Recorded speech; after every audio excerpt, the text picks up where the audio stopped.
शाम की 50 ताज़ा और बड़ी खबरें हैं। बताएंगे दोस्तों आखिरकार क्यों प्रधानमंत्री नरेंद्र मोदी के ऊपर भड़क गए संजय सिंह बोले ये सब कुछ बीजेपी का षड्यंत्र है केजरीवाल के खिलाफ। आखिरकार क्यों दोस्तों राहुल गांधी ने प्रधानमंत्री पर फिर से बोला हमला। राहुल गांधी बोले देश को बांटकर राजनीति नहीं की जा सकती, देश तभी विकास करेगा जब देश में भाईचारा होगा। आखिरकार क्यों दोस्तों भारतीय जनता पार्टी के खिलाफ टीएमसी ने खोल दिया मोर्चा। कहा रिश्वत देते हुए साफ साफ पकड़ा गया बीजेपी का नेता। जब अंदर घुसा तो हाथ में पैकेट था, बाहर निकला तो नहीं था। और क्यों दोस्तों जिस जज ने केजरीवाल की बेल कैंसिल किया उस जज के ऊपर उठ रहा है ज़ोरदार सवाल, क्योंकि उन्हीं जज ने दोस्तों संजय सिंह की बेल कैंसिल कर दी थी और संजय सिंह के खिलाफ, जबकि दोस्तों ईडी के पास कोई सबूत नहीं था। तो बताएंगे आखिरकार कुछ जजों पर क्यों सवाल उठते रहते हैं।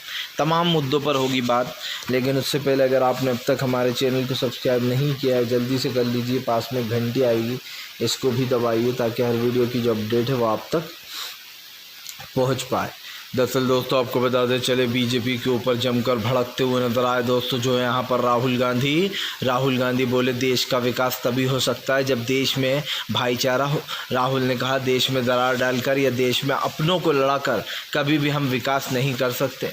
दोस्तों इस राहुल गांधी की बात इसलिए सही सटीक बैठती है। आपने देखा होगा जितने भी बड़े देश हैं जो आज कहीं ना कहीं काफ़ी अच्छे हैं हमसे उसमें कार्यकाल में, उसमें आपने देखा होगा अमेरिका कितना शक्तिशाली देश है, वहाँ धर्म के आधार पर कोई लड़ाइयाँ नहीं होती। लेकिन हमारे इंडिया में धर्म के नाम पर बाकायदा लड़ाइयाँ करवाई जाती हैं, चाहे हिंदू मुसलमान हो सिख ईसाई हो, इस तरीके के मुद्दे उठाए जाते हैं। लेकिन सबसे ज़्यादा अगर प्रधानमंत्री नरेंद्र मोदी कोई वोट दिलाता है तो वो है मुसलमान, क्योंकि भाई अगर मुस्लिम ना हो तो प्रधानमंत्री की राजनीति कैसे चले।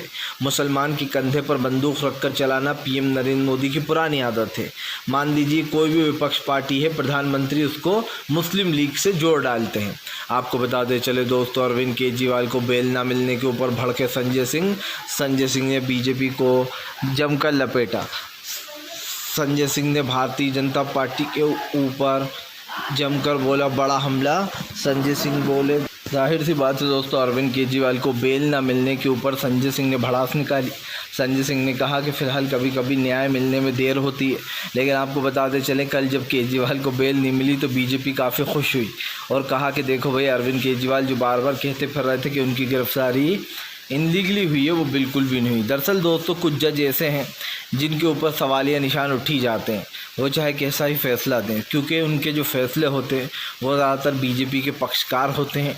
क्योंकि आपको बताते चले दोस्तों कल जब ये फैसला आया तो जो जज थी जस्टिस सोना शर्मा दोस्तों, उन्होंने एक बात कही। उन्होंने कहा कि फ़िलहाल आप बार बार कह रहे हैं कि आपकी जो गिरफ्तारी है वो गलत तरीके से हुई है, लेकिन उन्होंने आपको बताते चले जस्टिस स्वर्णकांत शर्मा जी जो हैं उन्होंने कहा कि फ़िलहाल ईडी पर ये सवाल नहीं उठाया जा सकता कि उसने लोकसभा से पहले आपकी गिरफ्तारी क्यों की। ईडी एक अलग निष्पक्ष जांच करती है, उसका केंद्र सरकार से कोई लेना देना नहीं है। क्योंकि मनु सिंह भी जो है दोस्तों उन्होंने कहा था दलील में कि भैया ये जो जज हुई है गिरफ्तारी ये इलेक्शन को लेकर हुई है, ताकि क्योंकि केंद्र सरकार चाहती है कि अरविंद केजरीवाल किसी भी तरीके से प्रचार ना कर सकें। लेकिन दोस्तों लगता है जस्टिस स्वर्णकांत शर्मा जी ये भूल गई हैं कि 95% जो नेता हैं अब तक जेल में वो विपक्ष के नेता हैं जिनको ईडी ने गिरफ्तार किया है। तो फिर दोस्तों जस्टिस स्वर्णकांत शर्मा न सिर्फ ईडी को ये कहकर दोस्तों बढ़ावा दे रही हैं बल्कि ईडी को और मजबूत करने का काम भी कर रही हैं। आपको बताते चलें इसमें उन्होंने कहा कि ईडी ने हमारे पास कुछ ऐसे पुख्ता सबूत पेश किए हैं जिसके बल पर यह साबित हो जाता है कि अरविंद केजरीवाल भी इस घोटाले में, मतलब ये जो शराब घोटाला हुआ है इसमें शामिल थे और उनकी तरफ से भी इसमें प्रतिक्रियाएं की गई। लेकिन दोस्तों जो जस्टिस स्वर्णकांत शर्मा जी हैं शायद वो भूल गई हैं कि जितने भी तमाम विपक्ष के नेता हैं उनको सिर्फ एक ही बल पर गिरफ्तार किया जाता है। मैं जस्टिस स्वर्णकांत शर्मा से पूछना चाहता हूँ कि क्या बीजेपी के नेता दूध के धुले हुए हैं या फिर दोस्तों उनको कोई स्पेशल पावर दी गई हुई है जहाँ ईडी नहीं पहुँच पाती, सिर्फ विपक्ष के घर ही पहुँचती है।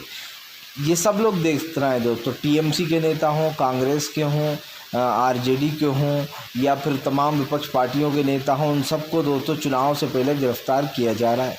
जस्टिस स्वर्णकांत शर्मा की दोस्तों ये टिप्पणी बताती है कि फिर ऐसे तो चुनाव निष्पक्ष हो ही नहीं सकता है। जब तमाम विपक्ष के नेता जेल में बंद होंगे दोस्तों, तो आप समझिए मैदान में अकेले नरेंद्र मोदी होंगे। ये तो वही बात हो गई कि रेस में मैं अकेला दौड़ा और झंडा तोड़ कर कह दिया मैं जीत गया। फिलहाल आपको बता दें चले दोस्तों, फिलहाल महाराष्ट्र में बदल गया खेल। इस बार दोस्तों महाराष्ट्र में फिर से एक बार एमवीए का चलेगा जादू।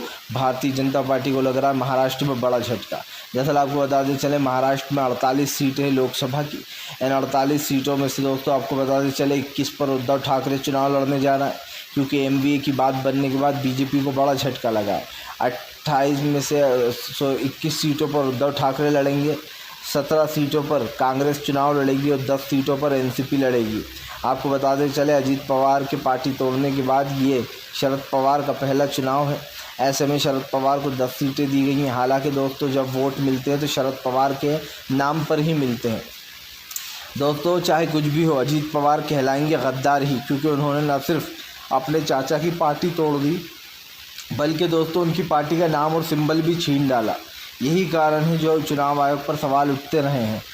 लेकिन हम बात कर रहे हैं जो है महाराष्ट्र के चुनाव की। तो दोस्तों ख़ास कर ये जो गणित बैठता है ये बताता है कि एमवीए की यहाँ पर बड़ी जीत हो रही है। आपको बता दें चले, इन 48 सीटों में से भाजपा मात्र 14 या 15 सीटों पर सिमट जाएगी। इससे ज़्यादा उसके पास नहीं आने वाली, क्योंकि जाहिर सी बात है दोस्तों वहाँ पर महाराष्ट्र में पिछली बार का जो रिकॉर्ड था वो भी हम सबको याद है। एक चीज़ साफ दिखाई दे रही है कि जनता इस वक्त दोस्तों इस सरकार को हटाने की फ़िराक में है, क्योंकि 10 साल बहुत ज़्यादा होते हैं। इस देश में मनमोहन सिंह साहब जैसा प्रधानमंत्री कभी नहीं आया दोस्तों। उन्होंने न सिर्फ देश की जीडीपी को ऊपर पहुंचा दिया था, बल्कि दोस्तों मनमोहन सिंह साहब को लोग बहुत पसंद भी करते थे। लेकिन उसके बाद भी 10 साल बाद वो चुनाव हार गए, जबकि उन्होंने दोस्तों जो काम किए हैं वो आज भी काबिल तारीफ़ हैं। आपको बता दें चले दोस्तों, फ़िलहाल भारतीय जनता पार्टी के मुंह पर दोस्तों पड़ा करारा तमाचा। केरल हाई कोर्ट ने लगाई ईडी को फटकार। आप समझिए दोस्तों, एक तरफ अरविंद केजरीवाल का केस दिल्ली हाई कोर्ट, एक तरफ दोस्तों केरल हाई कोर्ट।